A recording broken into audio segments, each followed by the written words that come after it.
What's up, Hawk fans? I wanted to briefly discuss the Iowa players in the transfer portal and cover the idea that Iowa did not have talent because I've seen a lot of people in the comment section saying that essentially it was okay for Fran McCaffrey to depart and for this team to totally be overhauled because the talent was not sufficient, so on and so on. I would commonly say that the reason I was okay with Fran McCaffrey coming back for one more season, as well as being open to him being parted ways with due to the lack of recent success, was because of the talent that this Iowa roster had. And I pointed out that Iowa had multiple players that on the open market would have heavy suitors and would be some of the top options in the transfer portal. And I've also pointed out that the issues Iowa had under Fran McCaffrey were not athleticism, it was not lack of talent, it was foundationally and culturally a point of emphasis or lack thereof on the defensive side, rebounding, toughness, and things like that, grittiness, which didn't always exist in the Fran McCaffrey era, but over the last 2 years, we definitely saw that less and less. Defense is desire. Rebounding is desire. Okay. Charles Barkley is famous for saying that rebounding has nothing to do with your size, your athleticism. It's all about your desire to out rebound the person or player next to you. And it's true. And that's why I am so confident in saying that ultimately Iowa just lacked that foundationally and culturally, and it's hard if you don't have that. It is hard to consistently have a decent rebounding team, an above average defensive team. You know, yes, Iowa did slightly improve rebounding towards the end of the season because they did start to, I'm sure they started to instill that as the season went on if they had any hopes of winning. But defense is such a team-oriented thing that it takes more than in-season changes to make it happen. You know, Iowa lacked the scheme. They lacked the will. They lacked the bottom-up cultural focus on the defensive side. So, but the point is, they never. I don't think that they lack talent. That is actually one of the things that Fran McCaffrey did well was find talent, and he was a good talent evaluator, especially talent under the radar that could be developed and molded. He still did land 4-star guys, and for what it's worth, a lot of these guys were not like 2-star prospects or anything like that I'm about to name. But I that is one of the things that I was always confident with regards to Fran McCaffrey was his talent evaluation. But here's the thing, guys. Talent evaluation, especially in basketball, is not as hard and difficult as people make it out to be. I would say what's more difficult is kind of examining the external things, character, hard work or work ethic, and things like that. But that's why I know that Iowa has talent because I have a basketball eye. I know talent when I see it, both from my playing days and as a high level official now, and being a coach in the past. I know talent when I see it. So just so you guys know, and I just wanted to make this video, Josh Dix is currently, according to On3, the number one rated transfer portal option. He has a grade of a 97.75. I don't know if that's consensus or if that is just On three's rating. Of course, On Three now makes it so you have to pay or subscribe to view the ratings.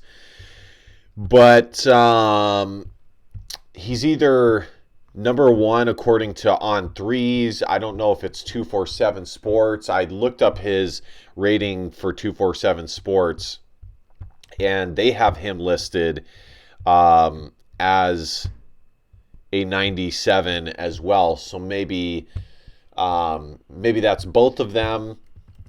I'm not sure, but either way, guys, I mean, that I think that speaks to his talent level. And I also see an article here listing him. Actually, Rivals doesn't have one, but I see an article here listing top 75 prospects, and I believe Josh Dix is listed, and finally he is getting the notoriety that I knew he should get.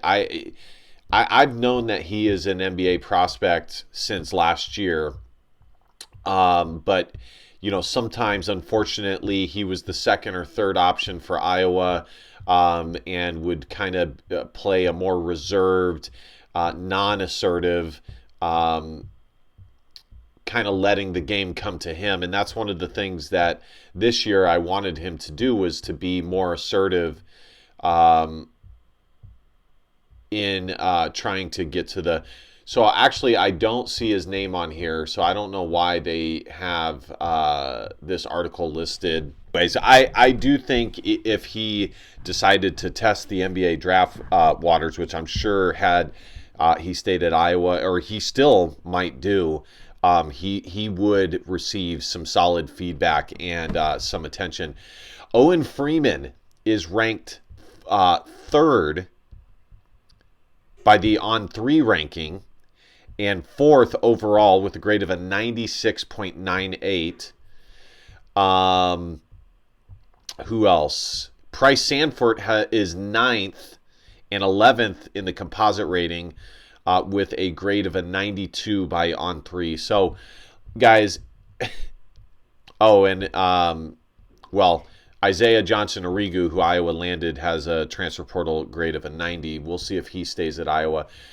Brock Harding has a grade of an 89 and is the 31st best player according to On Three. So, this idea that Iowa, even Riley Mulvey is ranked 8, it has a rating of an 88. But the main guys that I'm referring to, of course, are Brock Harding,